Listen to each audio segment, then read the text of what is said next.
Good morning, everybody. Here we are again. It's day 29 of the Democrat shutdown, and things are getting really tough for the American people. The Democrats are coming near now to a cliff that they will not be able to turn back from, and it's of great concern to everyone who's paying attention to all this.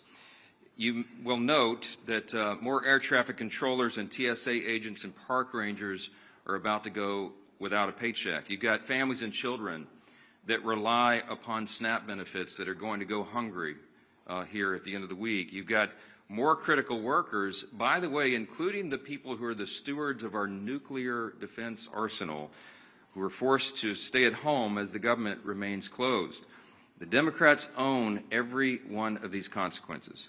So we want to point out a couple of important facts this morning for you. It's no coincidence that polling this week confirms that over 70% of the American people believe the Democratic Party is out of touch. And amazingly to us, still every day, they turn their backs on more and more hardworking American families to prolong their pain. And that is exactly what's being felt here. It is incredible to us that they've now voted 14 times between the House and Senate to reject the clean, simple funding bill that would simply reopen the government. 14 times they have thumbed their nose at the American people in spite of their pain that they themselves have acknowledged. And as we've explained here, the motivation behind that is very clear. And this is why the polling is indicating what it is. The people know the Democrats are responding to fear. It is their fear of the most radical far-left voices in their party that has made them decide to obey the demands of the far left and to shut down the entire government and thereby inflict all this pain on the people. And almost comically at this point, the Democrats are still out trying to convince you that this is somehow Republicans' fault. But the facts are the facts, and the American people can see that very clearly. They see the truth. We brought you a handy scorecard here so you can, follow the votes. I mean, this is very simple. The votes to pay the troops and federal workers and continue SNAP benefits and get air traffic controllers and Border Patrol agents paid. This is the vote tally. You see the dates here. The House did our work back on September 19th, and we voted, Republicans voted yes. Democrats voted no on all those things. And the Senate has now done it an additional 13 times. These are the votes. No one can say that this is in any way the fault of Republicans. We have a clean, simple bill, and everybody knows it. House and Senate Democrats are openly admitting that this is their shutdown. You have seen the highlight reel of all of them stumbling into admitting that. And yet they're also incoherently claiming that the shutdown is somehow on the fault of the other party. And the people aren't buying it. And that's why the polling continues to show that the approval of Republicans in Congress is rising with each passing day. And the Democrats, at the same time, Democrats in Congress have the lowest approval rating they have ever had since polling began, since recorded polling began on these metrics. And here's just an example yesterday. For example, CNN polling showed yesterday the approval of Republicans in Congress is up 8% since the shutdown began among independents. I mean, that's an important metric because people are paying attention. They understand what's happening and they see who is responsible. It's a really important thing to watch. Ronald Reagan used to remind us that you can always trust the American people, and we do. We trust their intelligence, and we trust their understanding of basic civics. In fact, we trust the American people's understanding of civics far more than the Democrats in this building right now. And a quick reminder of that is the people know that in the House of Representatives, you need a majority vote. You need 218 votes to pass legislation, to pass a clean, continuing resolution to fund the government. That's exactly what we did on September 19th. They also know that in the Senate, you have to have 60 votes to pass substantive legislation. And we've only got 53 Republican seats. That means we need, by the math, at least 7 Democrats to join us to reopen the government. Now, in other words, the Democrats are the only reason that the government is closed, and there is no other way to spin that, to make something else true about it. And of course, the Democrats know all that. We've seen their party leaders, and we've now made their phrases and their comments famous here every morning. Chuck Schumer, Whip Catherine Clark in the House. They've openly admitted that they're using the pain of the American people as their leverage. Why? To show to their base that they're fighting. And they're counting on the American people not noticing all this. And that's the very reason why we have to come in here every morning and relay the simple truths. I mean, somebody handed me this as I was walking in here. Yesterday, according to the Media Research Center study, by a 2.5 to 1 margin, the Capitol Hill Press Corps has tweeted more about the House calendar during the shutdown than the negative consequences of the Democrat shutdown, than the troubles that we have, the hardships that are being experienced because of the troop pay and WIC funding and flights grounded and SNAP funding. You guys are writing more about the House calendar than the real pain that's being inflicted on the American people, and that's why we have to come in and relay the simple facts. Now, there's a misguided strategy that the Democrats are pursuing right now, and it reveals two important things that can't be glossed over. Number one, it shows they have no cards to play except to try to blame the other team, which is ridiculous, and it shows how little they think of the American people. They had a rally a couple weeks ago. They tried to portray President Trump as a king, and we pointed out, again, the obvious truth. If the president was a king, then the government would be open. He's been trying to do that. And low-income families would be getting the food assistance that they need by Saturday. Republicans cannot wave a wand and reopen the government on our own. We must have a handful of centrist Democrats in the Senate do the right thing. And any Democrat suggesting otherwise knows exactly what they're doing, and they insult the intelligence of the American people.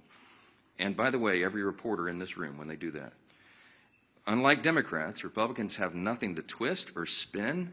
We are just simply here relaying the simple facts and the truth. And the American people are responding to that. And that's why the polling indicates that they trust us more than the other side, because we are the ones here telling you the truth. We have nothing to hide. They are trying to obscure the facts. And by the way, the biggest unions are beginning to say the same thing. On Monday, the largest union of federal workers, the American Federation of Government Employees, came out, as you saw, and publicly urged Democrats to join Republicans and pass the House's short-term funding bill. The union president said, quote, "A strong America requires a functioning government, one that pays its bills, honors its commitments, and treats its workforce with respect by paying them on time." Amen to that. Of course, we agree.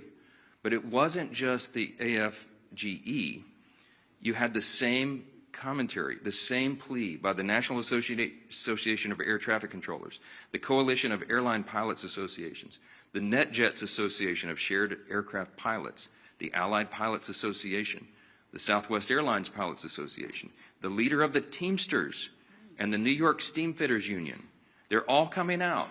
These are the constituencies that the Democrats claim that they support, and that's why the unions came on side of the Republicans in the last election. They've had enough of this nonsense, and they've all called on Senate Democrats to end this shameful shutdown. And it is a shame. The Democrats need to be publicly prodded by their millions of hardworking Americans to just simply do the most basic function of their jobs. A rational person would read the pleas of the federal workers and conclude that it is time to end the charade and turn the lights back on. But the Democrats are not rational right now, and they've deliberately ignored the plight of all these federal workers around the country. People are going to remember this, and they should. I want to quote to you a couple of senators over there on the Democrat side. Listen to this nonsense. Senator Mark Warner, the senior senator from Virginia, and this is noteworthy because Virginia is the state with the largest number of federal employees. He claims that federal workers want him to vote against reopening the government. He literally said, quote, "I think they want us to fight this." Fight what, Mark? What are you talking about? We have a clean CR. This is not a partisan dispute. It's ridiculous. Senator Tim Kaine is the junior senator from the same state of Virginia with the largest number of federal employees, and he said, quote, "I work very closely with them, and the AFGE would not want us to cut a deal." What the heck are you talking about, Senator? There is no deal here. We're not talking about a deal. We're talking about a clean CR that all of you voted for even as recently as this year. And here's my favorite one. This is the best quote. When asked about the AFGE statement from the big union, Senator Jeanine Shaheen said, quote, "I had a conversation with the president of AFGE earlier, right after the shutdown, and that was their position then." So let me just translate for you. Senator Shaheen spoke with the head of the largest federal employee labor union. The president of that union explained to her the harmful effects of a shutdown, and then Senator Shaheen went out and voted to close the government anyway and continued to do that more than a dozen additional times. Senate Democrats knew the pain this would cause. They knew about the missed paychecks. They knew the uncertainty of making rent for so many people. They knew about the missed meals. They knew about delayed flights. They knew that our nuclear arsenal and our national defense would be negatively affected by this, and they did not care. They shut the government down anyway to appease the far-left voices of their base. And the Democrats have some soul-searching to do. Are they going to continue to do that? Are they going to run from the far left and do their bidding? Or are they going to do right by millions of federal workers and the American people who continue to show up to work daily without pay? Are they going to do right and reopen the government so that those people are taken care of instead of the Marxist far-left base in their party? That is the question. And we pray that Senate Democrats come to their senses before the situation becomes too dire. On Saturday, this gets very real. SNAP benefits will stop flowing to all those who need it. You're talking about tens of millions of Americans at risk of going hungry if the Senate Democrats can continue this gambit. Instead of taking a simple vote to fund the government, which Senate Democrats have now had more than a dozen opportunities to do, Democrat attorneys general are suing the federal government to try to compel SNAP benefits to flow despite the government being closed and despite the fact that there is no money to do that. Congress hasn't authorized that. The contingency fund for that was something they batted down when the Democrats decided to vote against the CR and shut the government. For Democrats, there's a much easier option on the table. Just go do your job and fully fund all these programs and all these categories of people by voting for the CR. That's it. You don't have to do anything for Republicans. Just do your job for your constituents. Until Democrats recognize the pain that's gone on for so long, Republicans will be in their districts helping their constituents clean up the mess that Democrats are making and help them make ends meet and help them find the assistance, the food assistance, and all these other things that they're going to have to rely upon. And joining us this morning to discuss the Democrats' shutdown impacts on our national defense and on foreign affairs is our great chairman of the House Foreign Affairs Committee and a decorated veteran of the U.S. Army, our good friend, Chairman Brian Mast. Brian? Thank you, Speaker. I think everything going on, it really puts an exclamation point on the fact that we have the greatest population anywhere across the globe. I do want to start just by saying thank you to all of our workers. We have workers whose lives are being very literally affected, and they're still coming to work every day. Those are really big, amazing people. That's our American workforce. So I just want to start by saying thank you to them, all of our TSA workers, all of our air traffic controllers, our ICE, our CBP, our State Department people that I deal with, and to put a point, maybe moving to State Department because that's what I deal with the most, about the very serious stakes of what is going on right now. Not just with people's lives and them not being able to pay their bills, but with what's going on across the globe. To juxtapose these positions, we have President Trump in Asia right now, very literally trying to make sure that the United States of America is not cut off from rare earth minerals or other things, which is what China is literally trying to do. That's why the stakes of those values is the future of the greatest country on the face of this earth. We should pray that our adversaries would be stupid enough to say they're going to prioritize embassies abroad because of very real threats that are going on. The people in that embassy are right now trying to figure out if they have cash funding to get fuel for vehicles or to have diesel to put in their generators because they don't have reliable electricity in the places that they're in. Those are the real world consequences. While they're also worrying about their paycheck isn't coming in, can their family back home buy groceries, pay their bill for student loans, pay for the fuel to get their kids to school or the tuition at their children's school or all the other things that they have to worry about while they're worrying about can they even get out of country. So those are the difference of values. I guess I would close it by saying this. We need 5 Democrat senators to pull their heads out of their asses and go work for the United States of America. Thank you, Chairman Mast. Thank you for your service to our country and for keeping the focus where it needs to be on making sure America stays strong in the midst of turbulent times. And You know, what's so sad about this shutdown is that we don't need to be in these turbulent times. It was a self-imposed wound that Hakeem Jeffries and Chuck Schumer have imposed on the country. And if you look over this last month of the shutdown, you've seen Democrats literally playing a Dr. Jekyll and Mr. Hyde game with the American people. On one hand, they'll try to say, it's not us, it's the Republicans. Gee whiz, as the speaker talked about, oh, they control the House, Senate, and White House when they know that they are the ones that are shutting the government down. And then on the other hand, Mr. Jekyll's side, they're saying that they know that they're causing pain on the American people. They admit that there is suffering, but they're doing it for leverage. So you can't have it both ways, Chuck Schumer. You can't wake up one day and say you're going to try to blame it on the Republicans, and then on the next day, you're trying to say that, gee whiz, we know that we're causing these problems. They're admitting they're causing suffering on people, but they're doing it for leverage. And they can't even explain what that leverage is, because they just need to show their radical base that they're having a fight with Donald Trump. It's all it's been about from the beginning.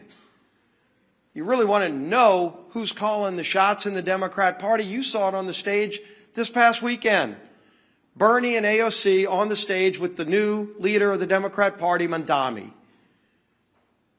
Maybe Chuck Schumer's waiting for Mandami to let him know when he can open the government back up again. But families can't wait, because the real suffering is going to begin. It's already been happening, but it really hits home this weekend when SNAP benefits run out. And they know that. But I'm going to go through some of the lies, the myths, the things that they say when they know better. Chuck Schumer just yesterday said, quote, Republicans are in charge of the White House, the Senate, and the House, but they're refusing to do their job. Now, Chuck Schumer's been in Congress since the 1980s. And he knows that every day he's been there, there's been a requirement that you need not 51, not a majority like we need in the House. He was in the House where you did need a majority, and then he went over to the Senate where it's always been a requirement that you need a supermajority. And in fact, when they changed the rules, it's not a standard or a custom, it's an actual Senate rule that you need 60 votes. The rule used to be higher. And in 1975, many of you might have thought Chuck Schumer voted for that rule. He came in just a few years after. In 1975 is when they lowered the threshold to 60 votes. It used to actually be a higher standard in the rules. And so every day Chuck Schumer's been in Congress, it always took more than a simple majority, in fact, 60 votes to pass these kinds of bills through the Senate. And he knows that. So you'd ask him, why is he trying to lie and mislead the American people? When he makes a statement like that, he knows he's trying to mislead the American people. And yet on other days, he does admit he knows he's causing suffering, but he's doing it for leverage. And so this game back and forth is what the American people are sick and tired of. Hakeem Jeffries, quote, we didn't view the current bill as anything other than a partisan Republican spending bill. He knows good and well that it was a clean CR. If Democrats still to this day don't know the difference between a clean CR and partisan bills, did they stop reading the bills? Because they used to vote for these bills just since 2017. Go look at the facts. Speaker likes talking about the facts. Facts are important here. Since 2017, 30 different CRs, 30 times CRs have moved to keep the government open. And do you know 29 of the previous times Chuck Schumer's voted yes? 29. This 30th time is the only time Chuck Schumer has voted no. And of course you'd say, well, then what's changed if he's voted? 29 out of 29 times before this, he voted for clean CRs. What's changed? This is a clean CR. What's changed is the Democrat Party has changed. Mandami is now running the party. That party has changed. But the American people still have the same needs. The American people, again, The clean CR doesn't solve our differences. We still have big differences that we need to go negotiate, but let's just do it while the lights are on without the American people being held hostage.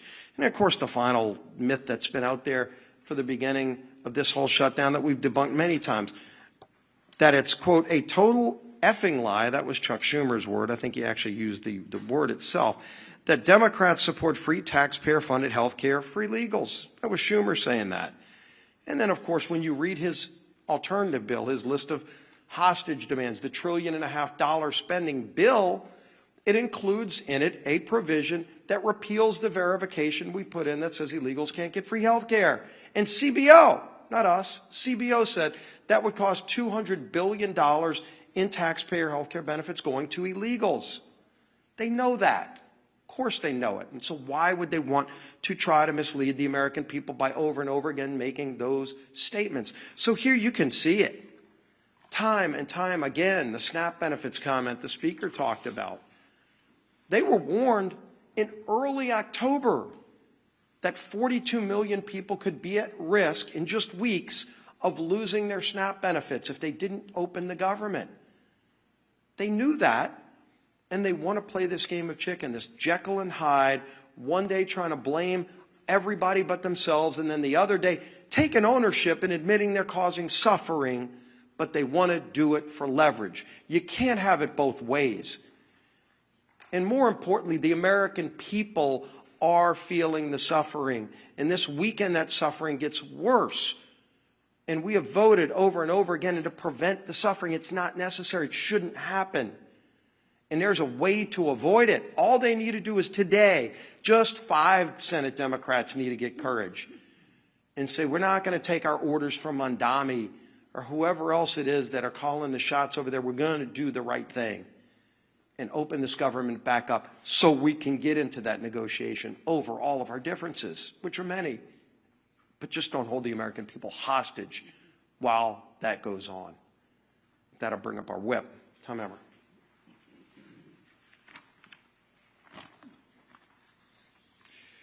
The Democrats have no leader, no vision, no message.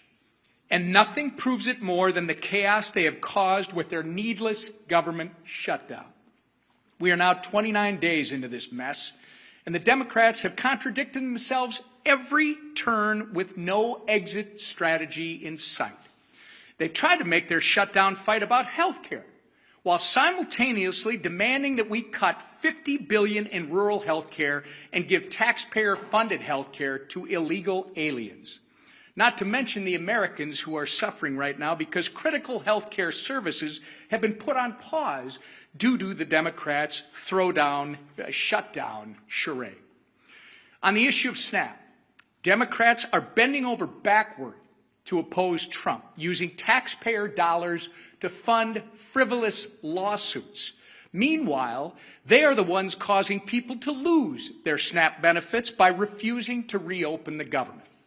Remember, all of this could have been solved in a matter of 5 minutes by 5 Senate Democrats if they would do the reasonable and right thing by supporting our clean CR. The same CR that they supported just 6 months ago, and as we've said over and over, that they passed 13 times under the Biden administration. But instead, they'd rather run in circles, tripping over their own feet in the process and hanging their constituents out to dry. Why?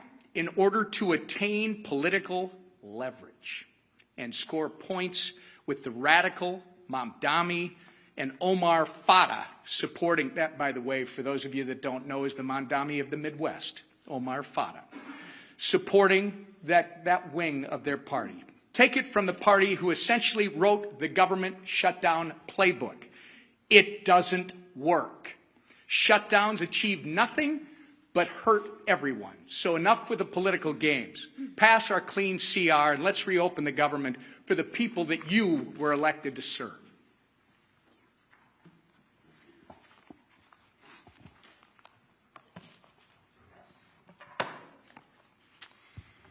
Well, good morning, everybody. Good to see you again. Let's get one thing straight right out of the gate. House Republicans did our job. Senate Democrats didn't. It's that simple. More than 1 month ago, under the leadership of Speaker Mike Johnson, the House passed responsible legislation to keep our government, your government, open. Meanwhile, Senate Democrats voted again and again to keep it shut down. So before anyone throws around cheap insults like one Democrat member did on social media this week, and I'll just read it. Lazy Mike Johnson has made himself irrelevant and pointless. You know, I always find that funny. When you can't beat us on the issues, what do children do? They personalize it. And that's exactly what this member is doing. He can't beat us on the issues. So he wants to attack our leader, who has done a remarkable job, and personalize it. We're not in 6th grade anymore. But maybe for some people they are in 6th grade. But let's remember the facts. Republicans acted. The Democrats stalled. Mike Johnson has shown leadership, discipline, and focus. And what's lazy, I'll share with you what's lazy, is Democrats refusing to do their job and blaming everyone else for the problems in which they created. Because what Democrats are doing is wrong. And Americans, real Americans, hardworking Americans, are getting hurt. I, for one, have had it. And I don't think I'm the only one out there. On Sunday, a Democrat House member admitted to the Wall Street Journal that his party is being pushed by far-left groups. He said the quiet part out loud, everybody. He said what we've been saying forever. He said Democrats were lying to the American people about the reason behind the shutdown.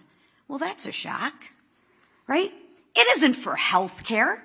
It isn't for health care, because if it was about health care, they wouldn't have stripped the $50 billion rural health care fund. I mean, come on, Democrats, get your story straight. At least get a good story that you can spin to the American people, but you can't even keep your story straight. Listen, what the speaker said, Ronald Reagan was right. Trust the American people. And you know what? I'll say it again. When the facts aren't on your side, you have to personalize it and you have to lie. But the question right now is, at what point is the pain of the Americans going to outweigh the radical cries of their base? It wasn't when our troops almost didn't get paid. It wasn't when moms and infants were at risk of losing the food off their table. It wasn't when flights across the nation got canceled because air traffic controllers and TSA agents didn't get paid. No. When that happened, Democrats said, every day gets better for them. Really? Maybe because they're getting paid while the people who they represent are not. That's what they said. They said pain for the American people was their best leverage. They said maybe it was uncomfortable, but it was worth it to them. Really? Think about that. Let that settle in. Let that just sit for a minute. So now I ask, will it be enough pain this weekend when 42 million Americans lose access to food on their table? Will it be enough when 2 million Americans miss a paycheck? What Democrats are doing right now is absolutely cruel, but it's also dangerous. And I think Chairman Mast spoke very well on this issue, but let's build on that. When our skies aren't staffed, when our borders aren't secure, and when our troops are at risk of missing a paycheck, that is not a political strategy. That is a national security threat. Enough is enough. Americans do not want to be used as leverage. and they don't want to be used as leverage for another $1 trillion of wasteful spending. They work way too hard for their paychecks. They want relief, they want leadership, and they want results. Democrats, please, I implore you, do what's right. Democrats, do what's right. End the shutdown. End the suffering for the American people. Stop, as you say, leveraging the pain. Vote for the Clean CR funding bill and let America move forward. Thank you. All right, questions? Manu, go ahead. Given how dire that you expressed for so many Americans right now, how do you justify the administration giving this big, massive bailout to Argentina, as well as calling for an increase in beef imports from Argentina? Look, we give foreign policy, the execution of foreign policy to the executive branch, and that's what the president is doing right now. There's lots of nuances about that. He's involved in negotiating trade agreements around the country to the great success and benefit of the American people right now.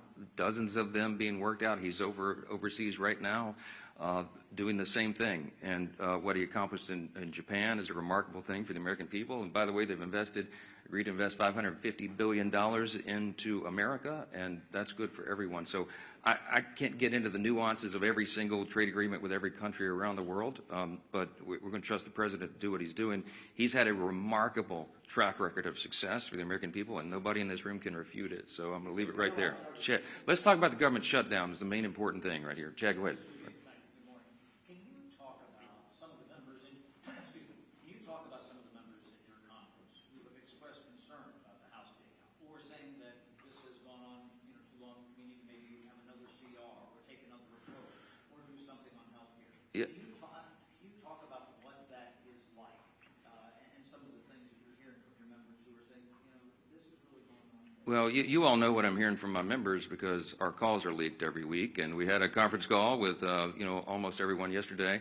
By our count, there's about 3 to 4 members of the House Republican Conference who have only mildly questioned working in the districts as opposed to being here on the floor. And we talked through that in as much detail as we can on a call that I know is being printed on the front page of all the papers the next morning. But I can tell you that 99% of all the Republicans in the Senate and the House heartily agree with what we are doing. They understand the most important thing and the most important function and the basic and most simple thing that government must do is keep its operation going for the people. That is the first job of Congress. And when we can't do that, everything is paralyzed. And so we have made that the #1 emphasis. We need the Senate Democrats to do what they have always done in the past. Don't make me tell you all the facts again. 13 times during the Biden administration alone, they voted on CRs to keep the government going. They know the pain they're inflicting. They do not care because they're more afraid of the radical left Marxists in the base than they are the American people. That's plain and simple. And so it's painful for them, for us to get up here every single day and relate again the simple truths. We have to do that. The repetition is what makes the truth saturate, because most of the mainstream media is giving us headwinds. They're pushing back, as I just demonstrated from you from the results.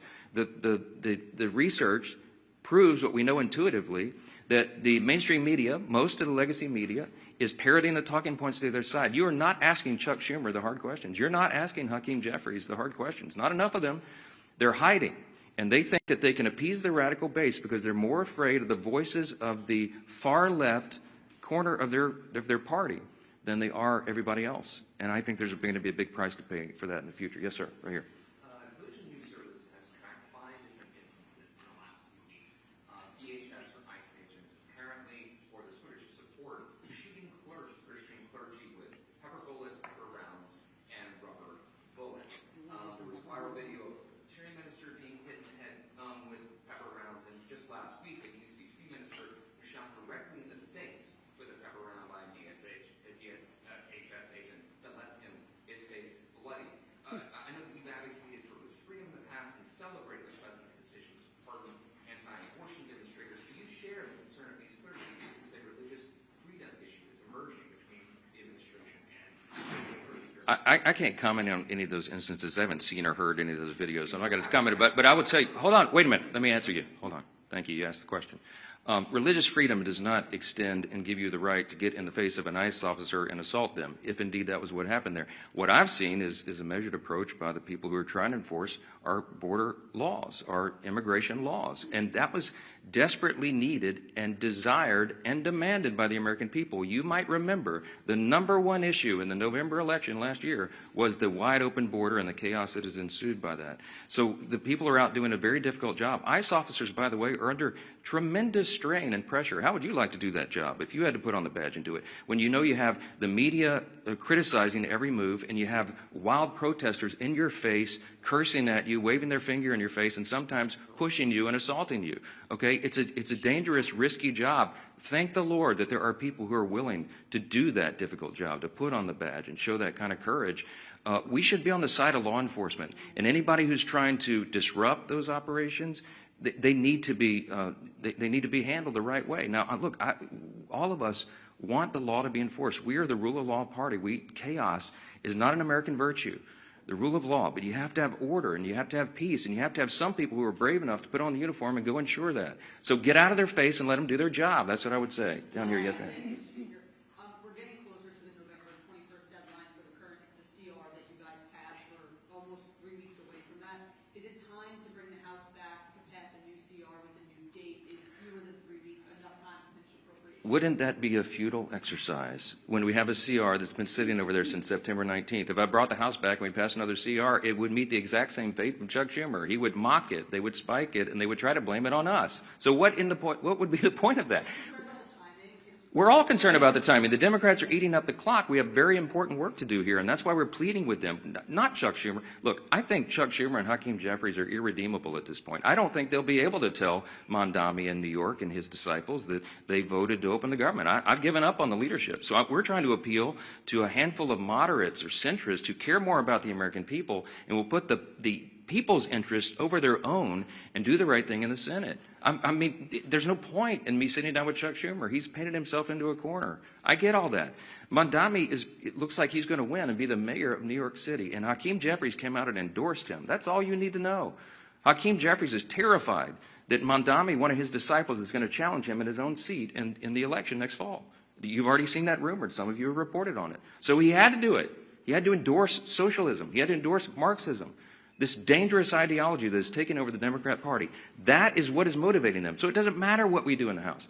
It doesn't matter what we pass. We have to get a handful of moderates over there who care about America to do the right thing. We need at least 7 Democrats. It takes 60 votes in the Senate to pass it. This is not the Republicans. This fault is squarely on the shoulders of the Democrats, and they're the ones causing you the pain, and don't ever let them forget it. Thank you. Thank you.